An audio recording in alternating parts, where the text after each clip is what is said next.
What's up mga kasangga? Isang mapagpalang araw na naman sa ating lahat. So ngayon mga kasangga ay andito na naman ako sa bukid.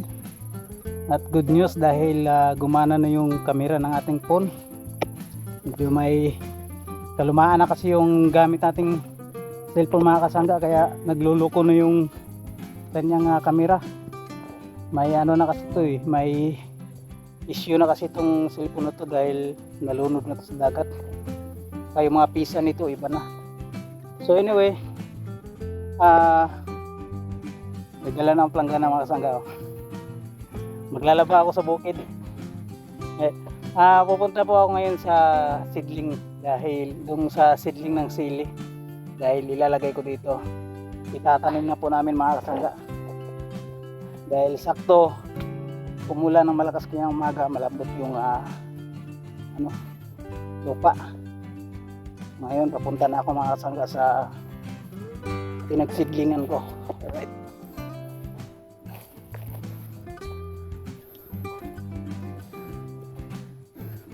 Almost 4 days. Ngayon lang ulit ako nakabalik dito. 5 days. Simula nung nasira yung yung camera ng cellphone ko. Nag-i-error kasi mga kasangga. Simula nung inano ko siya, nag-update ako sa software niya, ayun nang gumana yung camera. Nag-i-error. Pero kahit ngayon okay na. Salamat na lang sa mga tutorial dyan sa YouTube. Doon ako natuto kung paano gawin, kung paano mag-solve ng mga error problem. Ganda ng view na sa likod ko mga kasangga. Nakaka-relax. Alam mo yung pakiramdam na nare-relax ka sa view, at nakaka-relax din yung mga huni ng ibon. Sarap. May nagkukupra. Yan ba may nagkukupra.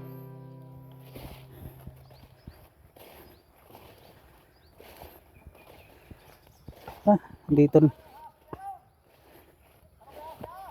Ha? Hoy!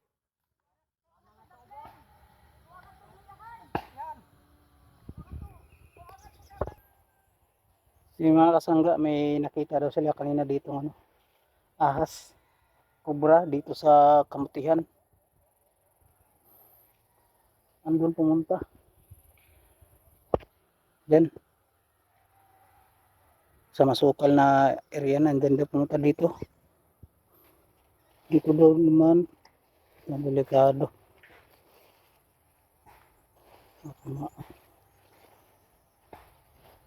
Critical area tayo dito.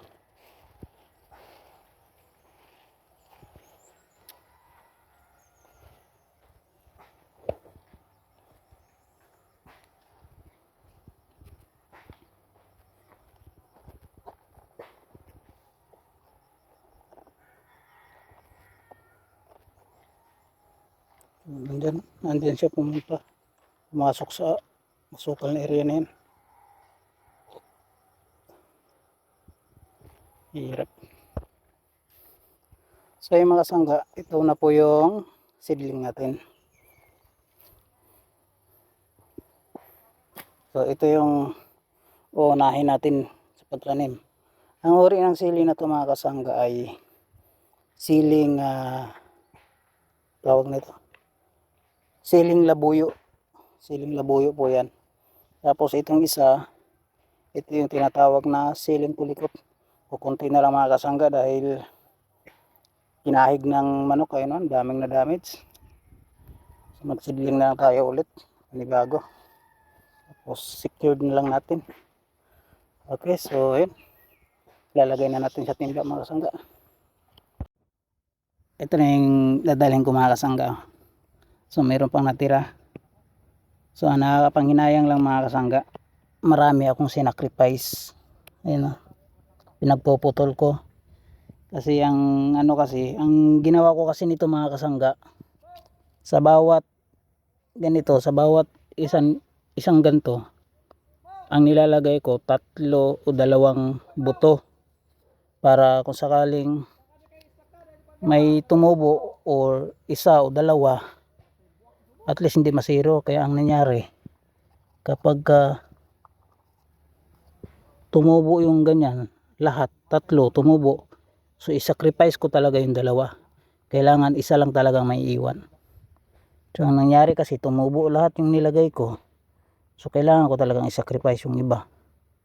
Kasi sa bawat tanim dapat isang puno lang, para yung kanyang nutrition ay hindi sila mag-aagawan. Alright, so yun, dadalhin ko na to doon para maitanim na. Let's go. So ito yung pagtataniman natin ng sili mga kasangga, no?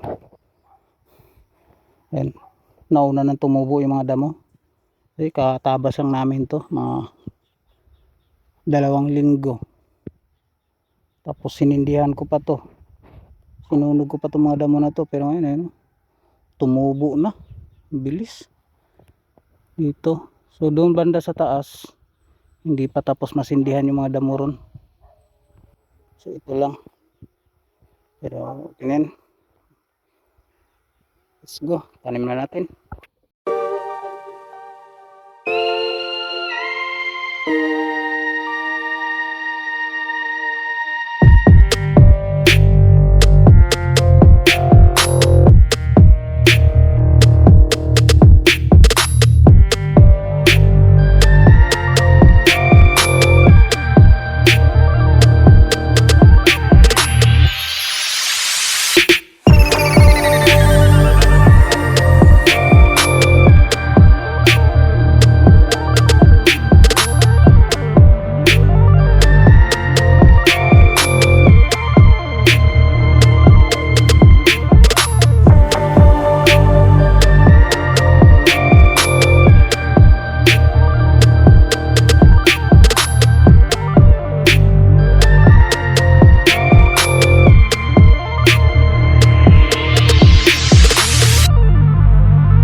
Ang kagandahan kasi nito mga kasangga, yung seedling natin ay diretso na tanim, hindi na kailangan bunutin pa. Kasi yung iba kasi, kaya ito, diretso na natin itanim.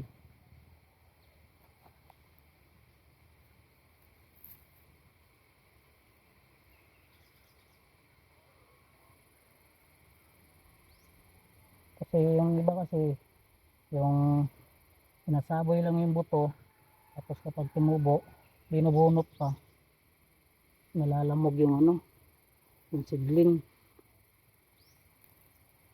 Lagyan natin ng tusok, parang para palatandaan na may tanim. So yung mga kasangga, no, ito na po yung tanim ko.